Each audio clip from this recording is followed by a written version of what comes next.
जो सैनिक गोलियों की बौछार के बीच में अपनी मर्जी से चलने को तैयार है, जो सैनिक अपनी जान की बाजी लगाने को तैयार है, उस सैनिक के परिवार की रक्षा हमको करनी चाहिए। यह बात हम नहीं कह रहे हैं, यह बात कह रहे हैं थल सेना प्रमुख उपेंद्र द्विवेदी। ऐसी बात ये क्यों कह रहे हैं? वो इसलिए कह रहे हैं कि जो सैनिक अपनी जान की बाजी लगाने को तैयार हो जाते हैं, जो सैनिक देश की रक्षा करने के लिए शहीद हो जाने को तैयार हो जाते हैं, जो सैनिक अपने परिवार को न देखते हुए इस पूरे देश को अपना परिवार मानते हैं और उसके मर मिट जाने को तैयार हो जाते हैं, उस सैनिक को क्या हम असली सम्मान दे पाते हैं?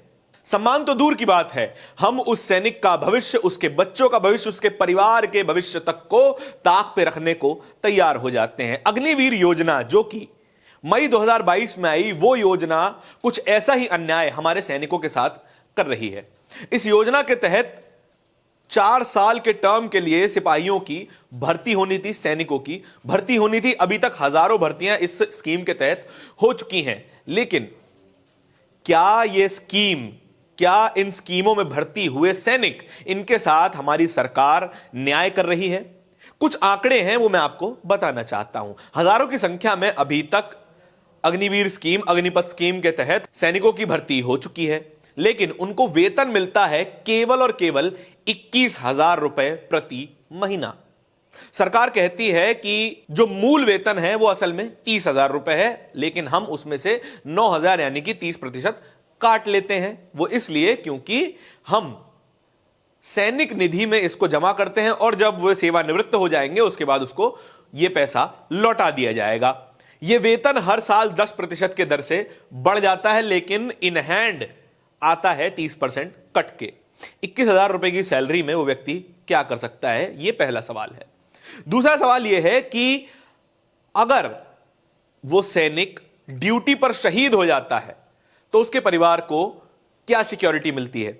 सरकार कहती है कि 48 लाख रुपए का बीमा हम परिवार को देते हैं और 40 लाख रुपए का अतिरिक्त समर्थन हम परिवार को देते हैं, लेकिन उस परिवार को कोई नौकरी नहीं दी जाती है, उस परिवार को कोई और अतिरिक्त आर्थिक मदद नहीं दी जाती है, उस सैनिक के परिवार को कोई पेंशन नहीं दी जाती है, उस सैनिक के परिवार को, अग्निवीर सैनिक के परिवार को आर्मी कैंटीन का एक्सेस नहीं दिया जाता है, लेकिन एक मुश्त 40 लाख रुपए दे दिए जाते हैं। चलिए ये ठीक बात है, 40 लाख रुपए आप दे भी देते हैं तो कोई बड़ी बात है नहीं। जिस व्यक्ति ने अपने देश के लिए अपनी जान न्यौछावर कर दी तो सरकार की जिम्मेदारी बनती है कि उसके परिवार का ध्यान रखे। लेकिन अगर कोई सैनिक सेवानिवृत्त हो जाता है 4 साल बाद, तो लगभग उसकी उम्र 25 वर्ष की होती है, और 25 वर्ष की उम्र में सेना से बाहर निकलने के बाद उसको कितनी धनराशि दी जाती है? जो सैनिक निधि के बारे में मैंने आपको पहले बताया, उस सैनिक निधि को दुगना करके 10 लाख रुपए एक मुश्त उस सैनिक के हाथ में रख दिए जाते हैं। फिर से कोई पेंशन नहीं, कोई कैंटीन का एक्सेस नहीं, कोई मेडिकल फैसिलिटी नहीं, जो कि सामान्य सरकारी नौकरों को दी जाती है। एक सामान्य सरकारी अफसर को, सरकारी कर्मचारी को तमाम सुविधाएं मिलती हैं। हालांकि पेंशन अब बंद हो चुकी है, लेकिन रिटायरमेंट के बाद एक मुश्त जीपीएफ, ग्रेजुटी वगैरह दिए जाते हैं और मेडिकल सुविधाएं दी जाती हैं कि किसी भी प्राइवेट या सरकारी अस्पताल में जाकर वो अपना इलाज करवा सकता है, मुफ्त इलाज करवा सकता है।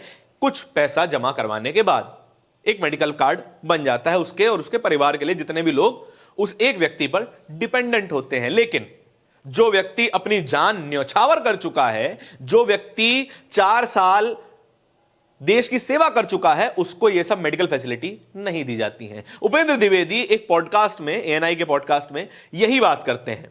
वे कहते हैं कि जो लोग गोलियों की बौछार में चलने को अपने दिल से राजी हैं, जो लोग अपनी जान न्यौछावर कर देने के लिए राजी हैं, उस व्यक्ति के परिवार का ख्याल रखना हमारी जिम्मेदारी है। परिवार तो छोड़िए, सेवानिवृत्त होने के बाद 75% अग्निवीर सैनिक निकाल बाहर किए जाएंगे 10-10 लाख रुपए पकड़ाकर। 25 साल का एक व्यक्ति जो कि अब बेरोजगार हो चुका है, उसके हाथ में मात्र 10 लाख रुपए हैं। महंगाई के जमाने में 10 लाख रुपए कितनी बड़ी राशि होती है, यह आप सोच सकते हैं। 10 लाख रुपए में कोई मकान नहीं आ सकता। अगर यह सैनिक किराए पर रह रहा है तो मकान नहीं ले सकता। बेरोजगार होने की वजह से उसकी शादी भी नहीं हो सकती। तीसरी चीज, जो उसका परिवार है, क्या आगे आने वाले जीवन में 10 लाख रुपए उसके जीवन बिताने के लिए काफी हैं? अगर बुजुर्ग मां बाप हैं तो उनका सेहत का ध्यान रखने के लिए क्या 10 लाख रुपए काफी हैं? आप यह तर्क दे सकते हैं कि जो 75% अग्निवीर बाहर कर दिए गए हैं उनको बाकी नौकरियों में तरजीह दी जाती है, 10% का रिजर्वेशन दिया जाता है। लेकिन क्या सरकारें इनफ जॉब्स निकाल रही हैं जो कि ये अग्निवीर जाकर अपने 10% का रिजर्वेशन जो है अवेल कर सकें? एक और आंकड़ा आपको बताना चाहता हूं। मान लीजिए कि 100 लोग अग्निवीर के तहत भर्ती हुए, जिनमें से 4 साल बाद 25% रिटेन किए गए और 75% बाहर कर दिए गए। ये वो 75% लोग हैं जो कि आज से 4 साल पहले भी जॉब मार्केट में नौकरी ढूंढ रहे थे और 4 साल बाद भी दोबारा जॉब ढूंढने को मजबूर कर दिए गए हैं।